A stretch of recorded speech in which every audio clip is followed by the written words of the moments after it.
भारत ने पाकिस्तान को मौशी तौर पर नुकसान पहुंचाने का मंसूबा बनाया और भारत ने आईएमएफ से राब्ता किया है और पाकिस्तान को जो लोन मिलना है आईएमएफ से, जो पाकिस्तान का प्रोग्राम है, उसके हवाले से भारत ने रिजर्वेशंस का इजहार किया है और बुनियादी तौर पे वो ये लॉबिंग कर रहे हैं कि पाकिस्तान को ये पैसा ना मिले। स्टॉक मार्केट का लॉस है और 22 अप्रैल के बाद 8,000 पॉइंट पाकिस्तान का स्टॉक मार्केट क्रैश कर गया। पाकिस्तान से लोग अपना सरमाया लेकर, अपनी इन्वेस्टमेंट लेकर बाहर भाग रहे हैं। कोई दुबई भाग रहा है, कोई लंदन भाग रहा है, कह रहा है पाकिस्तान में नहीं रहना। अभी भी अरब वर्ल्ड जो है वो इंडिया को सपोर्ट करता है। अभी सऊदी अरेबिया ने और यूएई वालों ने billions of dollar of investment in India की, तो इंडिया बिल्कुल आइसोलेटेड नहीं है। बांग्लादेश के लोगों को कांग्रेचुलेट करना चाहता हूं। आप इस मामले में कुछ ना बोलें तो आपके लिए बेहतर रहेगा। पाकिस्तान को तो जूते पड़ने ऐसा ना हो कि आपको भी निपटा दिया जाए, क्योंकि आज से 53 साल पहले आप भी पाकिस्तान थे, है ना। तो इस वक्त बांग्लादेश कुछ मत बोलना, कुछ मत बोलना, चुपचाप रहना। बेटा रगड़ दिए जाओगे, फ्री में तुम पिट जाओगे। भारत का एक और बड़ा हमला, भारत की ये एक फाइनेंशियल स्ट्राइक है। इंडिया की तरफ से पाकिस्तान के ऊपर अब एक फाइनेंशियल स्ट्राइक की जा रही है। कोई तीसरा मुल्क तस्फिया करा सकता है? जैसे 1971 के बाद हमने देखा कि जुल्फिकार अली भुट्टो साहब रशिया गए थे कि मुआहिदा करा दें इंडिया के साथ। फिर 2000-2001 में हमने देखा अमेरिका का किरदार रहा। कारगिल के इंसिडेंट का आपने अभी तस्करा किया।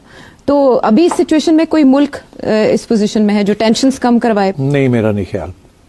उसकी वजह यह है कि इंडिया चाहता ही नहीं है कि टेंशंस कम हों। हम चाहते हैं कि टेंशंस कम हों, इंडिया नहीं चाहता कि टेंशंस कम हो। वो समझते हैं कि हम इस वक्त बड़े कमज़ोर मुल्क बन चुके हैं, हमारे एक बड़ा ख़तरनाक दौर से दूर रहे हैं। अंदरूनी हालात भी अच्छे नहीं हैं, लड़ाई झगड़े चल रहे हैं, हमारे यहाँ भी तो मसले बने हुए हैं ना, और ऊपर से आइसोलेट भी हुए हुए हैं। अमेरिका उस तरीके से जप्फी नहीं डाले हुए हमें, और इकॉनमी जो है वो भी ऐसे ऐसे हो रही है, और ईरान और अफगानिस्तान के साथ तल्लुकात इतने अच्छे नहीं हैं, एंड सो ऑन। लेकिन भारत के भी तो अंदरूनी हालात इतने बेहतर नहीं है, और बांग्लादेश के साथ उसने देखें उसका मामलात किस तरह बिगड़े, खारिजा सतह पर भी वो अकेला होता जा रहा है। नहीं हो रहा। अच्छा, हाँ, इंडिया के हालात अंदरूनी जो भी होंगे वो अभी भी इंटरनेशनल कम्युनिटी की डार्लिंग है। बदकिस्मती हमारी ये है कि हम डार्लिंग नहीं है, वो अभी भी डार्लिंग है। अभी भी सारी फॉरेन इन्वेस्टमेंट जो है उनको बड़ी मिलती है। अभी भी अरब वर्ल्ड जो है वो इंडिया को सपोर्ट करता है। अभी सऊदी अरेबिया ने और यूएई वालों ने billions of dollar of investment in India की, तो इंडिया बिल्कुल आइसोलेटेड नहीं है। हम थोड़े से आइसोलेटेड। तो बांग्लादेश के साथ जो मामला हुए, कोई नहीं, छोटी सी चीज़ है उनके लिए। उसके लिए international community is not interested in that. ठीक। हाँ, और फिर ये कि क्योंकि बांग्लादेश और पाकिस्तान के साथ मिलकर चाइना के साथ एक महाज बना रहा है, तो इंटरनेशनल कम्युनिटी को तो ये बात नहीं पसंद आएगी, बिकॉज वो तो चाहते थे कि इंडिया का डोमिनेंस हो इस एरिया में और चाइना की डोमिनेंस ना हो, मगर अब चाइना की डोमिनेंस होनी शुरू होगी। तो इसलिए I don't think that is of consequence. तो इंडिया अंदर जो भी हालात है, अभी भी वो बीजेपी का सपोर्ट है, अभी भी उन्होंने कंट्रोल में रखा हुआ है सब कुछ। ऑपोजिशन कमजोर है और Narendra Modi solid from the local point of view. अभी कोई उसको खतरा नहीं किसी किस्म। दोस्तों, 427 अरब पाकिस्तानी रुपए ये स्टॉक मार्केट का लॉस है और 22 अप्रैल के बाद 8,000 पॉइंट पाकिस्तान का स्टॉक मार्केट क्रैश कर गया। पाकिस्तान से लोग अपना सरमाया लेकर, अपनी इन्वेस्टमेंट लेकर बाहर भाग रहे हैं। कोई दुबई भाग रहा है, कोई लंदन भाग रहा है, कह रहा है पाकिस्तान में नहीं रहना। इंडियन आर्मी आ रही है, इंडियन नेवी आ रही है, इंडियन एयरफोर्स के राफेल आसमान में गरज रहे हैं, कह रहे हैं जाओ भागो यहां से। फ्लाइट ऑफ कैपिटल शुरू हो गया पाकिस्तान के अंदर से, फ्लाइट ऑफ कैपिटल। आज की तारीख में दोस्तों, वो पाकिस्तानी जो पाकिस्तानी स्टॉक मार्केट में पैसा लगा रहे थे, जो मोटे आसामी थे पैसा लगा रहे थे, वो अपना पैसा निकाल के वापस जा रहे हैं लंदन और दुबई। और उनके सबके मन में सिर्फ एक ख्याल है कि यार कब्रिस्तान में इन्वेस्टमेंट कोई करता है, कोई कब्रिस्तान में पैसा लगाता है क्या?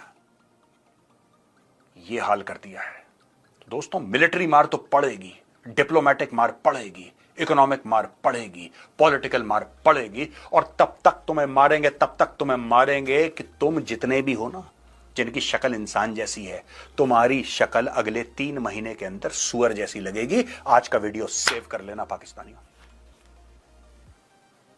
मुझे धमकी दे रहे हैं, मुझे फोन पे धमकी दे रहे हैं कि जो पाकिस्तानी तुम्हारा वीडियो देखते हैं और कमेंट करते हैं, हम तुम्हारा चैनल पाकिस्तान में ब्लॉक करवा देंगे।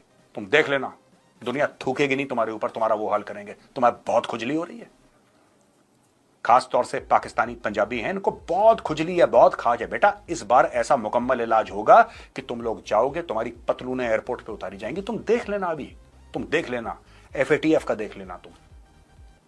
यूनाइटेड नेशन सिक्योरिटी काउंसिल का। मैं तुम्हें अभी बता रहा हूं क्या क्या देखना और तुम्हारे साथ क्या होगा, और ये आसिम मुनीर का तख्ता पलट होगा। अभी ये सारी प्लानिंग, अभी तैयारी इसकी हो रही है। आसिम मुनीर का तख्ता जाएगा, वो सच होती है। और आज मैं कहता हूं आसिम मुनीर का तख्ता जाएगा, शहबाज शरीफ की सरकार गिरेगी। पाकिस्तान में गृह युद्ध जैसे हालात होंगे, जहां पे एक पाकिस्तानी दूसरे पाकिस्तानी के गरेबान पे हाथ डाल रहा होगा। ऐसे इनकी खाने की आटे की कतारें लंबी लंबी होंगी, प्यास से मरेंगे। देख लेना क्या क्या होने वाला है। कश्मीर बनेगा पाकिस्तान, कश्मीरियों से नाता क्या, ला इलाहा इल्लल्लाह। तुम्हें बताते हैं तुम्हारा नाता क्या है, भी रुक जाओ। भारत हमसे बहुत बड़ा है साइज में, भारत पावर में हमसे बहुत बड़ा है। India is the biggest power, और ट्रंप साहब सिर्फ आप हैं जो भारत को रोक सकते हैं, और कोई नहीं रोक सकता। आप रोकिए भारत को, क्योंकि एक बार भारत की फौजें घुस गई पाकिस्तान के अंदर, नाक से लकीरें खिंचवा देंगी। यह पाकिस्तान का एम्बेसडर कह रहा है अमेरिका में जो है, वो व्हाइट हाउस के चक्कर काट रहा है, वो इंटरव्यू दे रहा है, फॉरेन मैगजीन को, न्यूज़वीक को इंटरव्यू दे रहा है, वो इस अखबार को, उस अखबार को। वो कह रहा है स्टेट डिपार्टमेंट के गलियारों में कि कोई तो बचाओ हमें, कोई तो बचाओ, मोदी जान से मार देगा इस बार। मोदी के सर पे खून सवार है। भारत का एक और बड़ा हमला, भारत की ये एक फाइनेंशियल स्ट्राइक है। इंडिया की तरफ से पाकिस्तान के ऊपर अब एक फाइनेंशियल स्ट्राइक की जा रही है, और ये मेरे मुताबिक बाकी हमले, जिसमें यूट्यूब चैनल्स बैन करना, जिसमें सोशल मीडिया को बैन करना, जिसमें वाटर जो सस्पेंशन है उसको करना, इंडस वाटर ट्रीटी को सस्पेंड करना, ये जितनी भी अभी तक स्ट्राइक्स हुई हैं, जितने भी इस वक्त तक स्टेप्स लिए गए हैं, मेरे मुताबिक इंडिया का ये सबसे बड़ा स्टेप है, सबसे बड़ा एक्शन है जो उसने पाकिस्तान के खिलाफ उठा लिया है। भारत ने IMF से ये कहा है कि पाकिस्तान को दिए जाने वाले लोन्स को रिव्यू किया जाए। इसीलिए मैंने कहा कि ये इंडिया की पाकिस्तान पर फाइनेंशियल स्ट्राइक है। अभी तक तो कहा जा रहा था ना water strike, social media strike, ये सब, ये फाइनेंशियल स्ट्राइक है। आपको पता है कि फाइनेंस किसी भी कंट्री की बैकबोन होता है, रीढ़ की हड्डी होता है। अगर आपका फाइनेंस अच्छा नहीं है, अगर आपकी इकोनॉमी अच्छी नहीं है, और अगर कोई कंट्री चलता ही IMF के लोन्स पर है और वो लोन्स बंद कर दिए जाएंगे, तो आप सोच सकते हैं कि उस कंट्री का क्या हाल होगा। रिजवान सईद शेख यह कहता है कि हम भारत के साथ नहीं लड़ना चाहते। भारत हमसे बहुत बड़ी शक्ति है और हम इतनी बड़ी शक्ति के साथ नहीं लड़ना चाहते। लेकिन यह भी कहता है कि पाकिस्तान इज्जत से मरना पसंद करेगा, बेइज्जती के साथ जीना पसंद नहीं करेगा। तो मैं उसको यही बोलना चाहता हूं कि बेटा, ना तुम जियोगे और ना तुम्हें इज्जत मिलेगी। यह सब तुम्हें तब सोचना चाहिए था जब तुम हाफिज सईद से यह कह रहे थे कि भारत के अंदर अटैक करो। अब कहां गया वो जज्बे वाली कौम? कहां है? मैं जानना चाहता हूं वो जज्बे वाली कौम कहां है? वो कहां है कौम जिसके मंत्री रात को 2-2 बजे उठ के प्रेस कॉन्फ्रेंस करते हैं और बोलते हैं कि भारत अटैक करने वाला है, आ गया मोदी, आ गया। क्या हुआ? लकड़ियां कम पड़ गई हिंदुओं के क्रियाक्रम के लिए कि वो ईंट ढूंढ रहे हो जिससे बाबरी मस्जिद की नींव रखी जाएगी? क्या हो गया?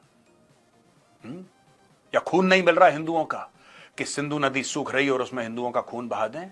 या वो 170 न्यूक्लियर वेपन तुम्हारे गायब हो गए जो तुम भारत की छाती पर एम करके तुमने रखा हुआ? क्या हो गया तुम्हें अचानक? क्यों तुम्हारे एम्बेसडर पूरी दुनिया में जा रहे हैं, कभी चाइना का, कभी OIC का, कभी अमेरिका का, कभी UK का, सबका ये लोग सामूहिक पैर पकड़ रहे हैं। ये सबके पैर पकड़ रहे हैं, बचाओ। चाइना से कह रहे हैं बचाओ। ये पता है चाइना से क्या कह रहे हैं दोस्तों? चाइना से कह रहे हैं कि तुम्हारी तो भारत के साथ 125 अरब डॉलर की ट्रेड है। 125 अरब डॉलर की तुम्हारी ट्रेड है, तुम लोग प्रेशर क्यों नहीं डालते?